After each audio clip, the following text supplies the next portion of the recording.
Shalom, family. How are we today? I know you've already spent time with the Most High. You've prayed, you've read scripture, checked out one of Pastor Kofi's videos or the live session. I know you've done one of those, all of those, couple of those. We must make sure that the Most High knows how important He is to us by making sure He gets the first. First, when I wake up, that's what I do. I pray, I read, get myself prepared because I'm ready for a live session or getting ready for class or whatever. But before I do anything, I have to pray. I have to pray. I have to spend time with Yah to let him know I am here to serve. So tell me what I'm supposed to do today. So, yesterday was not a good day for me. I was having a rough day. Rough. Well, it was horrible. Um, I had a rough day yesterday. And I started to make a video, but I was like, I had a rough day yesterday. So towards the end of the day, earlier that morning, yesterday in the rise, and my daughter, she'd been driving around without a valid license for I don't know how long, and she decided she was gonna go get her license yesterday, and she came back, she got her license. Yay! Not judging, because I used to drive around without my license for I don't know. I used to drive around different states, just no license, just driving around like yeah, whatever. But anyway, she got a license. Then she went to rent a car. And so she was like, "You want to go to DoorDash with me?" And at first I was like, no, because like I said, it was a rough day. And I was like, well, I guess so. I don't know. Um, so in my state of mind that I was in, I think of things. I might say things that are not of the Most High. You know, you feel some type of way, and then the enemy starts talking to you, and you just feeling like, yes, no, I'm not worth it. This is not going to go well. Like, I'm just thinking horrible things, and it was like I said, it was a rough day. So the Most High was like, yeah, let me get her daughter to ask her to go DoorDash with her. I get in that car with her. I'm holding on for dear life. Oh, I'm praying. I forgive all what I said earlier. I apologize. I but no, this is crazy. I'm in there just praying, eyes closed, just praying because this girl, her driving. Whew, my son do me the same way. Oh my greatness, it was like woo. So I needed that. I did. I needed that to get me back on track because just like I couldn't watch. I'm in the front seat. It's like, oh, okay, look at this. This girl is getting. Ooh, we almost hit this. Like, it was crazy, but it got me back on track. So that was a good thing. And then she doesn't really talk to me about what's going on, especially when it's bad. She may every now and again give me a little something, something, but for real, she don't really tell me a whole lot. Um, So she got a phone call and she had her phone hooked up to the car in the Bluetooth. So this phone call, the person asked her about the situation. When I tell y'all, the Most High speaks to you all the time. The Holy Spirit will speak to you. She will tell you things. You just have to be listening. You have to be prepared to hear, right? I made a video about it too, and I'm glad I did because it shows you like I'm not making these things up. These are things that are happening to me. So I had a video that I made where I was saying I think I was jittery about what was going on. Like she's got court, but I don't know if she's going to go to jail and all of the things. So I was concerned and just really annoyed because I just want this to go so I can know what's happening and we can move on from there. Um, And so I mentioned that I've been praying, like I'm trying to ask the Most High, is she going to jail? Like, is this going to be a long time or whatever? And I kept hearing 2 years, 2 years, and I'm like, I know doggone well. I mean, even if that's what the Most High say needs to happen, I was like, but I'm praying that that wasn't what he said. So yesterday, listening to the phone call, she has 4 charges. So there are 3 of them that can be dropped because she doesn't have a record. She really doesn't. So they said based on her record, the 3 of the charges can be dropped. One of them won't be. It'll be one that sticks, but 2-year probation, possibly. We haven't actually gone to court. She's supposed to be going to court here recent, next week actually, but the lawyer pushed it back, so it's not until the end of the month. But the 2 years, I kept hearing 2 years, 2 years, and it's a possibility she'll get 2 years probation. And I was like, okay, all right. That made me feel a little better also. Because like I said, she's not gonna just tell me anything. And I don't ask no questions. I really just don't. Um, so yeah. Um, so I think that was great. I think what's really weird for me is that now this boy, he speaks to me on a regular, like, hey, how you doing? I'm like, I'm good, how are you? And and I'm really proud of how I respond to him because I don't like him at all. But I'm respectful and I treat him, I give him grace. No, I don't give him grace. I give him the benefit of the doubt. That's what I give. Can't give him grace. I give him the benefit of the doubt. And I don't like him. I don't know what he's doing. It's not legal. We all know it's not legal, but whatever he's doing, he was putting his groceries away. He gets his own. Well, no, my daughter ordered his own groceries, and so he was putting his groceries away. We hadn't seen him in 2 days, but whatever. Like I said, I don't know what he does. So on the counter, I know this had to have been for my benefit. On the counter, there was a stack of money. I could see my hands. Like it was I BS you not, a stack of money, 20s, hundreds, tens, like this on the counter, but it was laying sideways. So it was, see, I can't put it in this frame. So it was like this, just on the counter. And so I came out of my room to get some water. Hey, how you doing? I'm great. How are you? I'm doing good. I'm glad to hear it. And happened to see the money on the counter, and I'm just like, this is why she likes him, I feel. I mean, because he doesn't have great qualities as a person. It's them dollars. And so as we were riding around yesterday, I of course we go where he's at. We we're door dashing is what she tells us. So I'm like, so where are we going? Like, where's our first pickup? And she's like, well, I haven't started it yet. Shoot, we've been driving for 20 minutes. Where is we going? Mama. Whatever. I'm just ride around. Just don't look. Just ride. Close your eyes and pray. And of course, we go where he's at. And my grandson and I were talking. He's in the back seat. So we were talking. And I see him come towards the window by the car. So I thought he was trying to get in the car. Well, I'm not getting out the front seat, but whatever. Um, and then he goes away.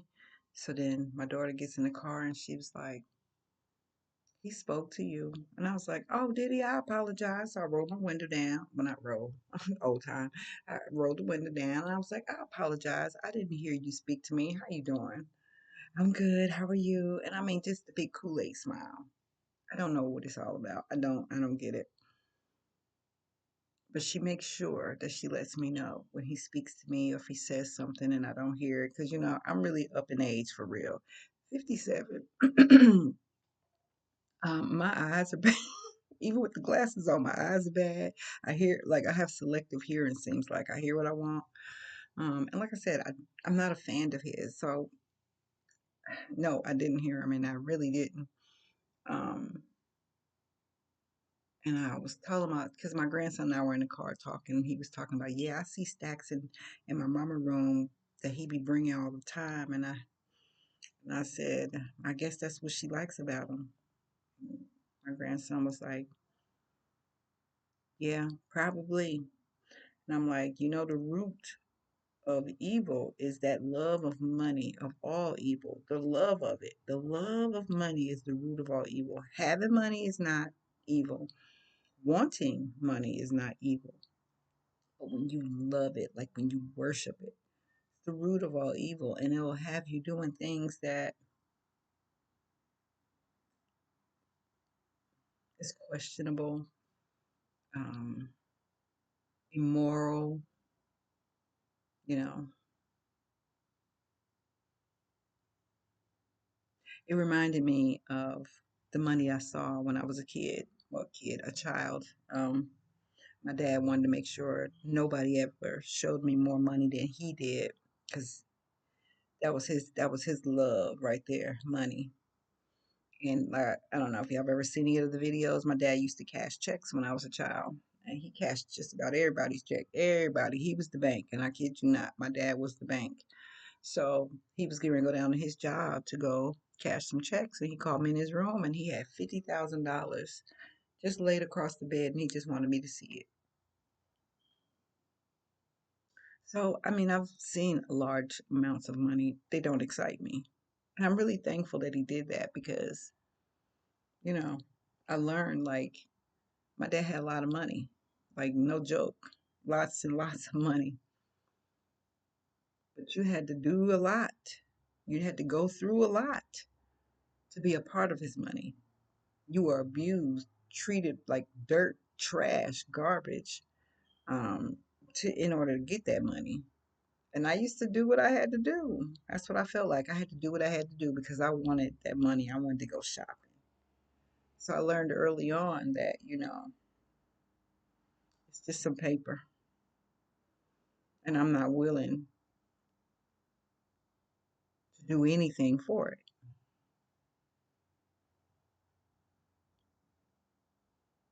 But yeah, be very concerned about, what is the boy doing outside of this house um, to get stacks that big.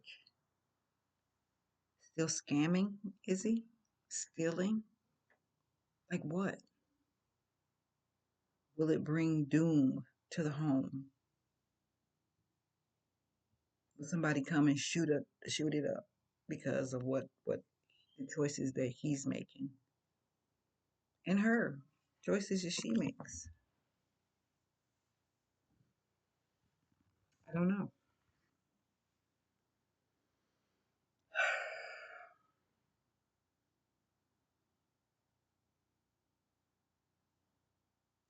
She told me years ago that she hated that we struggled when she was a child. You didn't think I enjoyed it? Like I didn't enjoy it either. Being on public assistance, having food stamps and Section 8 and all the things, and I still couldn't make ends meet. But I also lived a different life. I was a completely different person. I was worldly, very.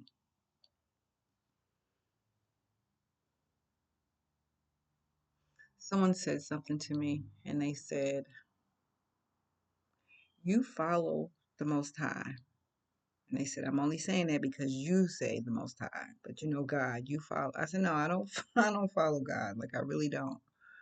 They said, okay, well, so you follow the Most High, but you live with your daughter, and you don't have any money. Okay,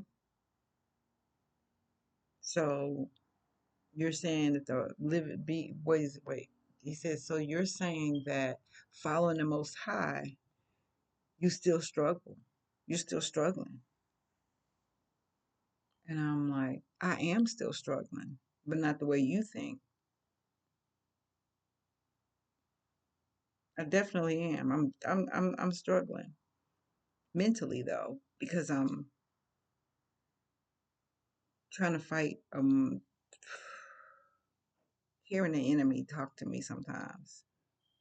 He be loud, and sometimes he gets me in my feelings. So I struggle with that. Financially, I would absolutely love to have more finances. But this is what I'm learning. The Most High covers all your needs. So the things that I need is covered. Now there are other things that I'd like to take care of. And I feel like it must be something that can wait. Because Yah's like, look, I'm taking care of your needs. We got to do this, this, and this. Just be patient. Just watch. Just wait, and you'll see how this works. Um. So like I was telling them, like I struggle, but not the way you see. Most people feel like because financially you don't have that, you know, you shouldn't or you couldn't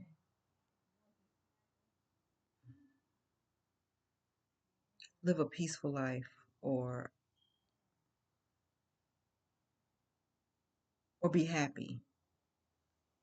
Um, and when I'm not in my moods, I'm very happy. Like I really am. Yesterday was rough. Like it was really, really rough. But he brought me right on. He brought me back together. He got me back together.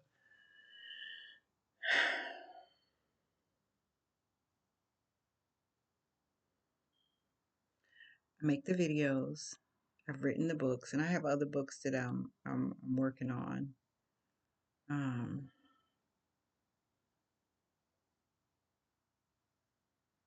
and I can imagine people see the life that I live right now. I'm living in my daughter's place.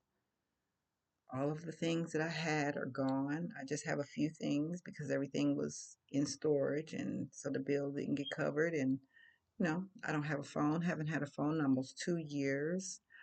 Um,